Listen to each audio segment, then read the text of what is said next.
Student fungi का topic ले रहे हैं जो भाई फंजाई होती क्या है। पहला वीडियो फंजाई का। फंजाई भाई मल्टी सेलुलर तो होती है जो फंजाई मल्टी सेलुलर होती है।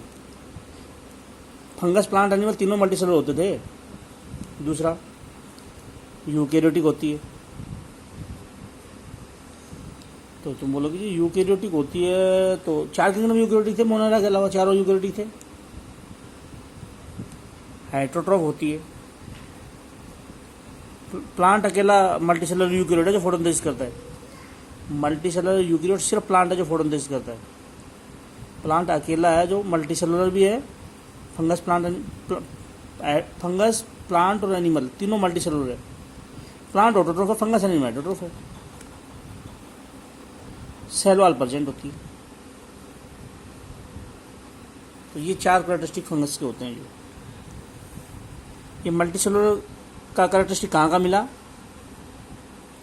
Plant and animal also. Plant और एनिमल दोनों ही मल्टीसेलुलर है। अच्छा, यूकेरियोटिक प्रोटिस्टा भी यूकेरियोटिक है। प्लांट एनिमल भी यूकेरियोटिक है। हेटेरोट्रोफ फंजाई एनिमल हेटेरोट्रोफ है। सेल वॉल प्रेजेंट, ये इस फंगस का कैरेक्टरिस्टिक है। अब बताओ फंगस की डेफिनेशन क्या बनाए जो हम बोलेंगे जो चीज़ दिखती है वो मल्टीसेलुलर होती है। फंगस की तो सब्जी बनती है मशरूम की, तो दिखती है तो इसका मतलब मल्टीसेलुलर है। यूनिसेलुलर तो दिखती नहीं, मशरूम इसका मतलब फंगस मल्टीसेलुलर है। ईस्ट एक्सेप्शन है, वो यूनिसेलुलर, वो छोड़ो। फंगस मल्टीसेलुलर होती है, मशरूम जैसे मल्टीसेलुलर है, इसलिए फंगस मल्टीसेलुलर है। चलो फंगस मल्टीसेलुलर होगी, दिखती है इसलिए। पेड़ भी दिखते हैं, प्लांट भी दिखता है, इसलिए प्लांट भी मल्टीसेलुलर है। एनिमल हम एनिमल हम दिखते हैं, हम भी मल्टीसेलुलर, तीनों ही मल्टीसेलुलर है, फंगस प्लांट एनिमल। अच्छा, सेल वॉल सॉरी हेटेरोट्रोफ, जो चीज़ फोटोसिंथेसिस नहीं करेगा वो हेटेरोट्रोफ ही होगा। हम भी हेटेरोट्रोफ है। हम खाना खुद बना लेते तो बाहर से खाने की जरूरत थोड़ी होती। धूप में अगर फोटोसिंथेसिस कर ले तो खाना धूप में बैठ जाते, खाना खाने की जरूरत ही नहीं पड़ती हम। तो प्लांट अकेले हैं। मल्टीसेलुलर ऑर्गेनिज्म में सिर्फ प्लांट है जो ऑटोट्रोफ है।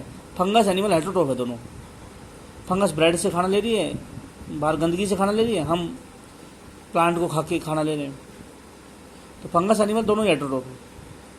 चलो हमारे अंदर देखो, हम भी मल्टीसेलुलर, फंगस भी मल्टीसेलुलर, हम भी हेटेरोट्रोफ, फंगस भी हेटेरोट्रोफ। फिर हमारे और फंगस में डिफरेंस क्या रहेगा? फंगस में सेल वॉल प्रेजेंट होती है, हमारे अंदर सेल वॉल नहीं होती। हमारे अंदर सेल वॉल नहीं होती, फंगस में होती है। तो कौन सा कैरेक्टरिस्टिक इसने फंगस ने प्लांट एनिमल का शो किया? मल्टीसेलुलर प्लांट एनिमल कैरेक्टरिस्टिक है, और यूकेरियोट ये प्लांट एनिमल कैरेक्टरिस्टिक है फंगस की। लेकिन इसका कौन सा कैरेक्टरिस्टिक है जो प्लांट से डिफरेंट है? प्लांट ऑटोट्रोफ है, फंगस एनिमल हेटेरोट्रोफ है। फिर फंगस एनिमल में डिफरेंस क्या रहेगा? फंगस में सेल वाला है, एनिमल में नहीं है। अब आगे देखते हैं। फंगस बताता हूँ कहाँ का है। मशरूम विच वी ईट और फंजाई। मशरूम जिसको हम खाते हो फंजाई है, और ब्रेड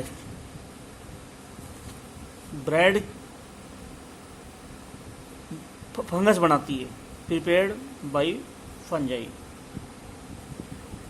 फंगस ही है जो ब्रेड बनाती है, और ब्रेड जो है डिके होती है, ख़राब हो जाती है। 2-3 दिन तक घर के बाहर रख दो, ब्रेड ख़राब हो जाएगी, वो फंगस की वजह से। डिके जो सड़ जाएगी ड्यू टू फंजाई। फंजाई ने ही ब्रेड बनाई थी, फंजाई ने इसको ख़राब कर दिया। कौन सी फंगस है जो ब्रेड को ख़राब करती है? Rhizopus, decay fungi. Rhizopus decay bread को ख़राब करती है, राइजोपस फंगस। शराब, इस दुनिया में जितनी भी शराब है, तो लिक्वर शराब या अल्कोहल ये फंगस बनाती है, प्रिपेयर्ड बाय फंजाई। शराब ब्रेड फंगस बनाती है, ब्रेड को ख़राब फंगस करती है। ऑरेंज रोट, घर में ऑरेंज रख दिया, ऑरेंज सड़ गई है फंगस की वजह से। Orange rot due to fungi, rot मतलब सड़ जाना, ऑरेंज सड़ जाती है फंजाई की वजह से। और लो, और फंगस क्या क्या कर लेती है सोचो। जो मस्टर्ड है, सरसों है, उसमें बीमारी जो होती है वाइट रस्ट, फंजाई की वजह से। वैसे फंजाई की बहुत डिटेल लेनी, तो मैं फिलहाल एनसीईआरटी करा रहा हूँ, ये सारी एनसीईआरटी ले रहा हूँ। एनसीईआरटी ख़त्म करके फिर मैं स्टार्ट करूँगा डिटेल। सरसों खराब हो जाती है, सरसों के ऊपर रस्ट, मतलब रस्ट को हिंदी में बोलते जंग लगना, रस्टिंग ऑफ आयरन। सफ़ेद पत्ता सफ़ेद रंग का हो जाए सरसों का तो समझ जाना फंगस से हुई है। एल्बू को फंगस से होती है। गेहूं के पत्ते काले हो जाएं, वीट के पत्ते तो काले होने को ब्लैक रस्ट बीमारी होती है। Black rust in wheat is due to Puccinia, Puccinia fungi की वजह से इसके काले हो जाते हैं। तो ये सब फंगस है। एक जहरीली फंगस है toadstool, it is also fungi.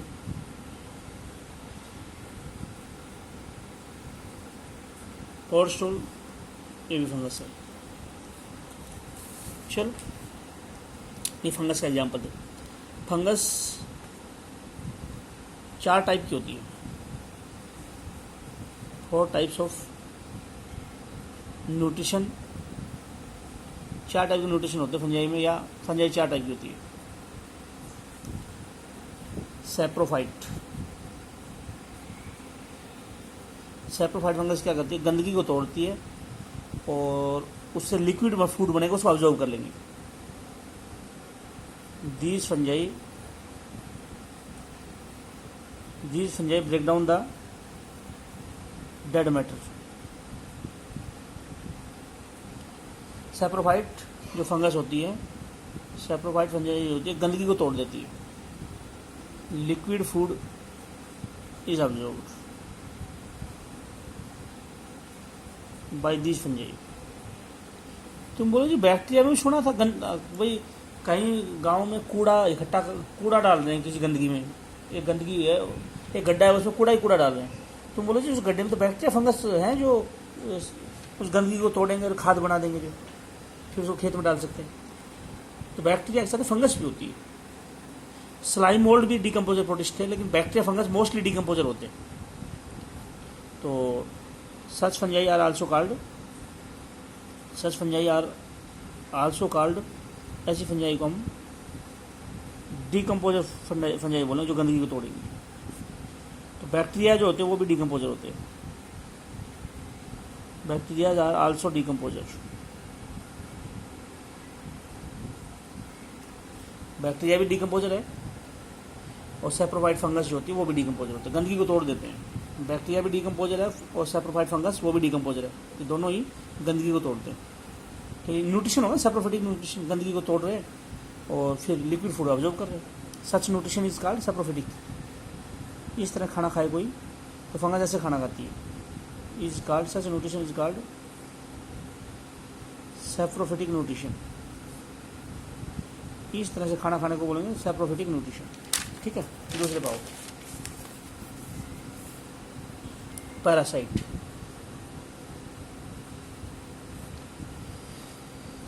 Parasite fungi, these fungi cause disease in the plants।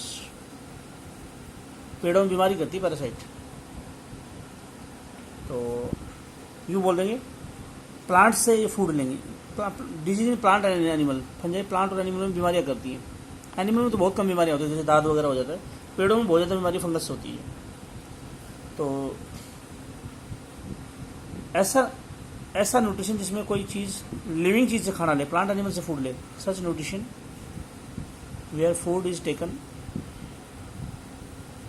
ऐसा न्यूट्रिशन जहाँ पे फूड लिया जाता है, such nutrition where food is taken from, किससे फूड लिया जा रहा है, living plant and animals, living और प्लांट एनिमल से खाना लिया जाए, ऐसा न्यूट्रिशन जहाँ फूड लिया जाता है लिविंग प्लांट एंड एनिमल से इज कॉल्ड पैरासिटिक न्यूट्रिशन। तो दो टाइप के न्यूट्रिशन हो गए, बैक्टीरिया में भी, बैक्टीरिया तो पैरासाइट थे, बीमारी तो बैक्टीरिया भी कर रहे थे, such nutrition is also found in bacteria. ये दोनों न्यूट्रिशन सैप्रोफिटिक और पैरासिटिक दोनों बैक्टीरिया में मिलते हैं, such nutrition is also found in bacterias, bacteria में भी ये न्यूट्रिशन मिलता है। लाइकन, जब एल्गी और फंगस साथ रहे तो लाइकन बोलते हैं, एल्गी एंड फंजाई, एल्गी को काई बोलते हैं, फंजाई को फफूंदी बोलते हैं। Algae and fungi association is called lichen. Algae और फंगस के साथ को लाइकन बोलते हैं। एल्गी और फंजाई का एसोसिएशन या साथ है, इसको लाइकन बोलते हैं। इसमें क्या होता है, एल्गी तो फंगस को फूड देगी, एल्गी प्रोवाइड, एल्गी तो फोटोसिंथेसिस करती है, फंगस नहीं करती, algae provide food to the fungi, algae fungus को फूड देगी and fungus provide space, fungus space देगी और न्यूट्रिएंट्स देगी, फोटोसिंथेसिस के न्यूट्रिएंट्स फंगस देगी एल्गी को, and fungus provide space and nutrient for photosynthesis to algae. Fungus mycorrhiza के रूप में भी मिलती है, माइकोराइजा के रूप में भी फंगस मिलती है। हम बोले एसोसिएशन मतलब साथ, association of fungi and root is called mycorrhiza. Fungus और रूट का साथ माइकोराइजा, माइको मतलब होता है फंगस, फंगस, राइजा मतलब रूट, पेड़ों की रूट के ऊपर फंगस मिलती है, इसको माइकोराइजा बोलते हैं। पेड़ों की रूट के ऊपर फंगस मिलती है, इसको माइकोराइजा बोलते हैं। तो fungus provide soil nutrients to the root of plant। Fungus मिट्टी से न्यूट्रिएंट लेके प्लांट की रूट को देगी और प्लांट की रूट से फूड लेगी फंगस इन टर्न, और इसके बदले में fungus take nutrients from plants. Fungus मिट्टी से खाना, मिट्टी के न्यूट्रिएंट प्लांट को देगी, प्लांट से बदले में, प्लांट की रूट से बदले में फूड लेगी। तो ये न्यूट्रिशन का टाइप है, माइकोराइजा फूड का न्यूट्रिशन का टाइप हो गया। फंगस रूट से खाना ले रही है, बाद में करेंगे, रख दे, जाओ जाओ जल्दी जाओ, जल्दी जाओ।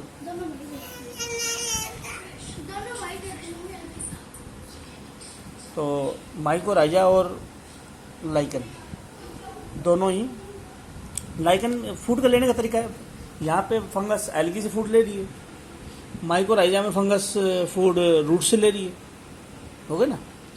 तो ये चार टाइप के न्यूट्रिशन थे। फंजाई की बॉडी की अगर बात करूँ, fungi body contain many filament like structures.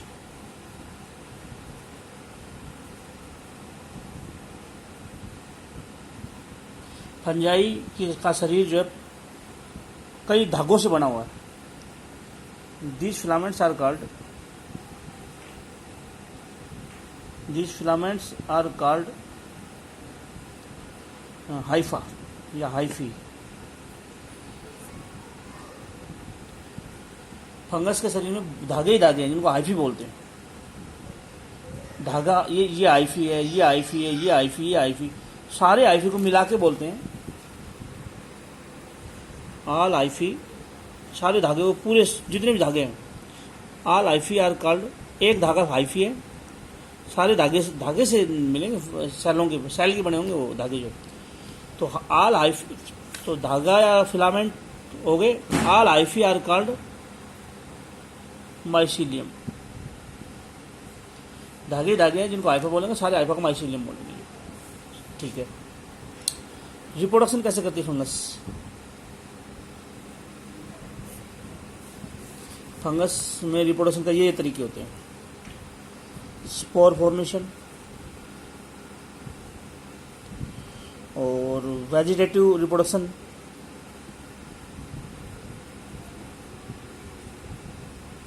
और एसेक्सुअल रिप्रोडक्शन,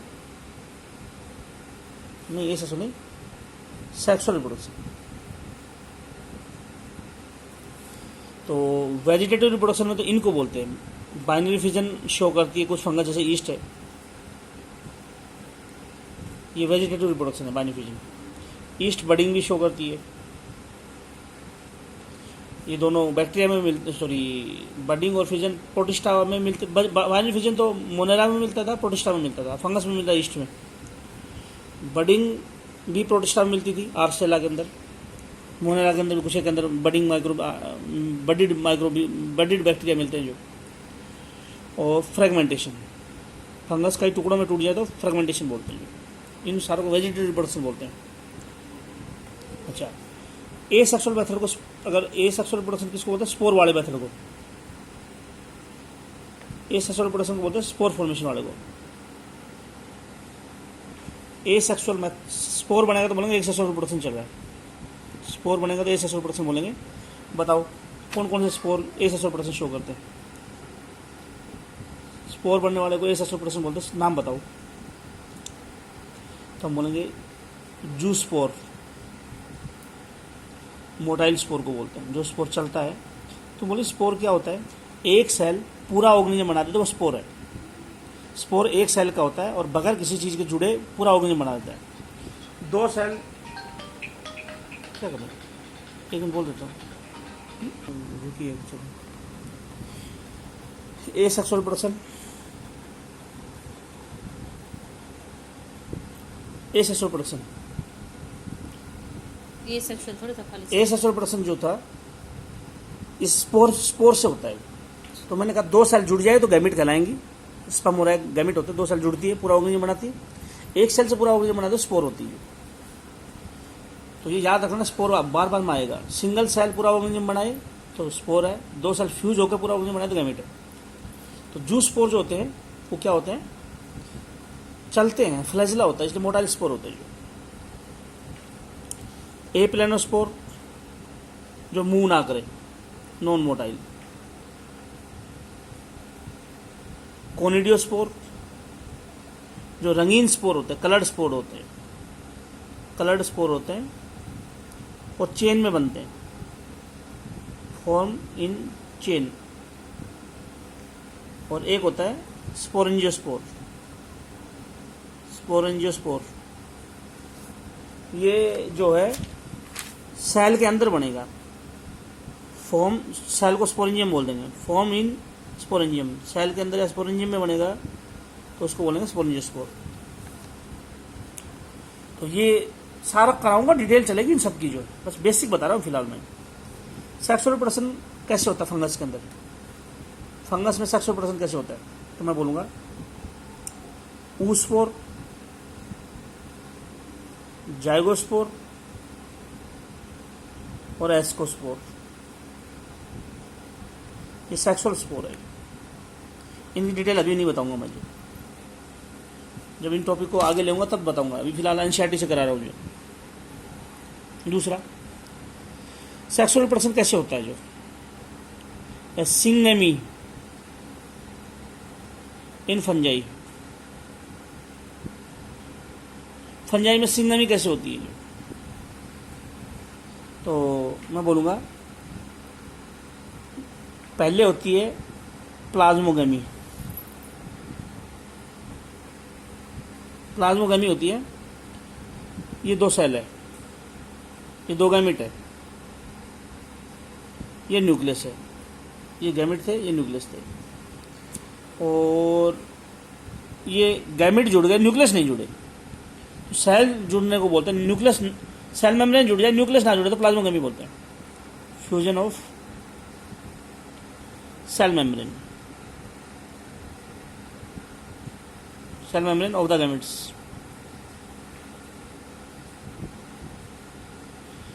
अगर गैमेट की सेल मेम्ब्रेन जुड़ जाए, न्यूक्लियस ना जुड़े, तो इसको बोलते हैं plasmogamy, fusion of cell membrane of the gametes. अच्छा, दूसरा, न्यूक्लियस बहुत लेट जुड़ते हैं, पहले नहीं बोलेंगे, डाइकैरियोटिक स्टेज, सेल के जो 2 न्यूक्लियस जुड़े ना, दूर ही रहे, तो इस स्टेज को बोलते हैं dikaryotic stage. In 2 group of fungi, ये डाइकैरियोटिक स्टेज है, न्यूक्लियस जुड़े नहीं है, डाइकैरियोटिक स्टेज है ये, दो न्यूक्लियस अलग अलग हो तो उसको डाइकैरियोटिक स्टेज बोलते हैं, ये न्यूक्लियस है। तो इन क्या लिखा मैंने, इन 2 ग्रुप, कौन कौन से, इन 2 group such as ascomycetes and basidiomycetes, ascomycetes और बेस्डियोमाइस्टिस 2 ग्रुप है, जो है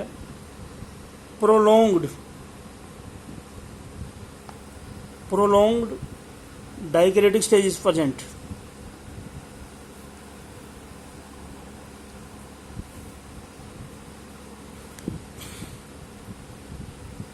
एस्कोमाइस्टिस बेस्डियोमाइस्टिस में बहुत लंबे समय तक डाइकैरियोटिक स्टेज रहेगी, मीन्स इसका मतलब ये हो गया, जो कैरियोगमी है, कैरियोगमी होती क्या है, कैरियोगमी होता है न्यूक्लियर फ्यूजन, न्यूक्लियस जुड़े, न्यूक्लियर फ्यूजन, न्यूक्लियस जुड़ जाए तो बोलते हैं कैरियोगमी, न्यूक्लियस जुड़ना। तो डाइकैरियोटिक स्टेज प्रेजेंट है, इसका मतलब कैरियोगमी इज डिलेड, बहुत लेट होगी कैरियोगमी, कैरियोगमी इज डिलेड। ये अभी आपने नाम नहीं सुना, एस्कोमाइस्टिस बेस्डियोमाइस्टिस बाद में कराऊंगा मैं जो, तो कैरियोगमी इसमें बहुत लेट होती है, और फिर मियोसिस होती है, फिर लास्ट में मियोसिस हो जाती है। जो इसकी लाइफ साइकिल क्या बताया, पहले